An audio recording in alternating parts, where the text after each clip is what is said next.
Maintenant, je vais faire les trous sur notre bloc. J'ai choisi une distance de 8 cm, donc il faut que je m'assure dans le système de coordonnées de la machine que j'ai les 8 cm et il faut que j'écrive les coordonnées dans lesquelles j'ai fait mes trous. N'oubliez pas maintenant, le bloc vert, c'est très important, il ne sort plus de la machine une fois qu'on a fait les trous, parce que si on sort le bloc et on essaie de le remettre, on ne va jamais le remettre exactement droit par rapport à l'axe X. On peut essayer à l'œil, mais ça n'a aucun sens de faire ça. On a une machine qui a une précision de 10 microns et on vient essayer de placer quelque chose à l'œil, ça ruine absolument le propos de faire l'usinage de précision. Donc, je vais vous montrer maintenant comment est-ce qu'on peut aller faire des trous à l'aide du panneau de contrôle de la machine. Donc ici sur l'ordinateur, vous avez vPanel. vPanel c'est en fait oui pour contrôler la machine manuellement. Vous ouvrez vPanel. En fait il est ouvert, il est ici. Vous avez ici les coordonnées X, Y, Z de la machine. Ça c'est le A, c'est qu'on va faire le 4e axe. Et ici vous avez la vitesse RPM. Vous avez ici le moyen de déplacer la machine et de changer les vitesses de déplacement, low speed, high speed, 100 step, 10 step, 1 step. Donc, qu'est-ce que je vais faire?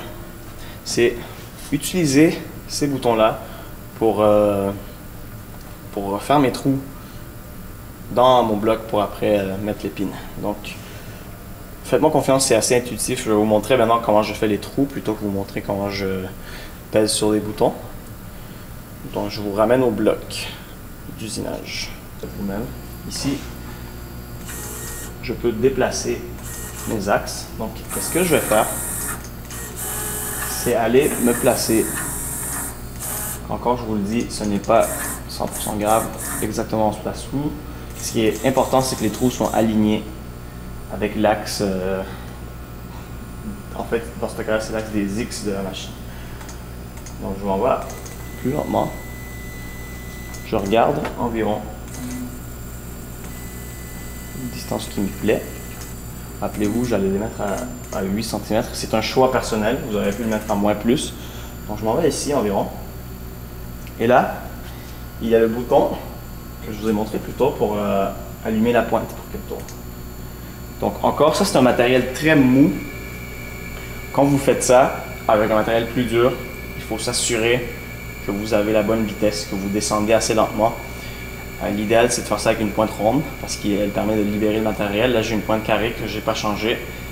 Donc, je vais descendre et ressortir pour permettre au morceau de matériau de se libérer du bloc et je vais le faire très lentement. Aussi, c'est important quand on commence à rentrer dans le bloc, on regarde c'est quoi nos coordonnées en Z et on ne descend pas plus de ce qu'on avait prévu de descendre. Dans ce cas-là, j'avais dit environ 1,2 cm, donc 12 mm, mettons. Donc, je vais augmenter un peu la vitesse. Vous l'entendez.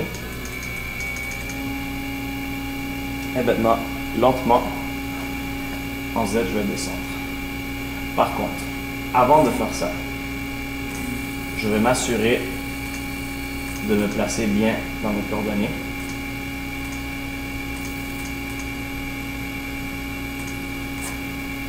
Donc, je choisis des coordonnées en XY qui me font, que j'aime, que je trouve pour les écrire.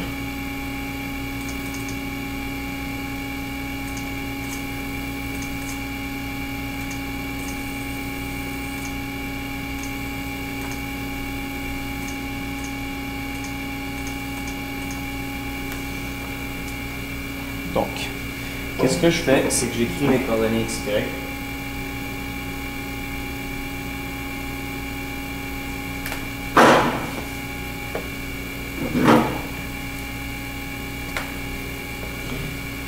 Et je peux descendre.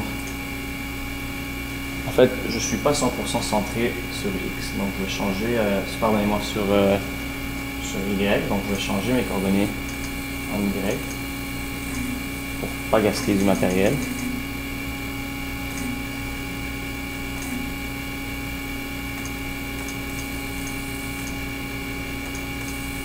Bref, j'écris encore les coordonnées. Donc, je suis par exemple X106, Y157. Je sais que mon deuxième trou, il va être plus par là à X186 parce que je me déplace de 8 cm.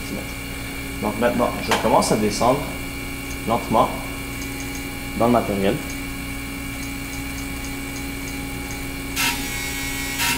Quand c'est un matériel très mou, j'y vais assez rapidement. Il ne faut vraiment pas faire ça avec un matériel plus dur. Un bon guide, c'est si vous n'êtes pas sûr, allez plus lentement.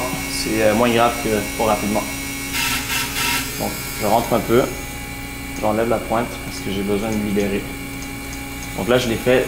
Je sais que quand je suis rentré, j'étais à moins 52,06. Je sais maintenant que je ne dois pas aller plus loin que moins 62,6 parce que, ben, en fait, ça c'est 1 cm, mais mettons moins 64,6 si je veux un point de 2 cm. Donc, je descends. Je monte. Je me souviens des gardes.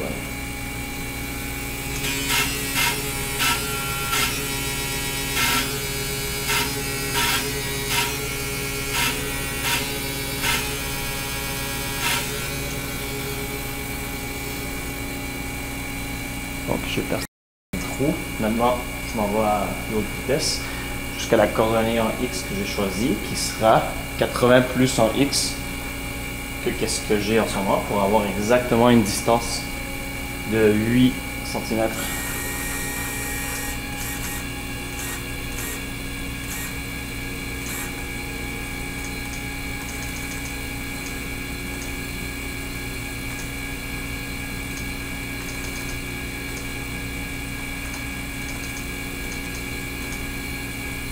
Donc,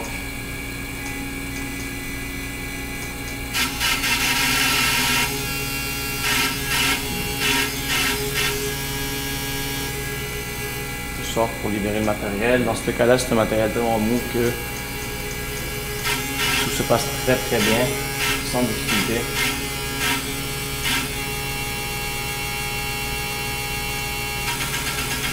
Je vais aller plus lentement comme vous voyez. Et j'ai percé mes trous. Vous voyez, les trous sont pas... En fait, vous ne voyez pas très bien. Mais les trous ne sont pas parfaits sur le bloc. Mais leur orientation par rapport à l'axe des X de la machine est parfaite. Donc, quand on va faire une rotation du bloc qui ira par-dessus, on n'aura pas une erreur. Et on peut s'assurer de ça avec les pins qu'on mettra dans le bloc.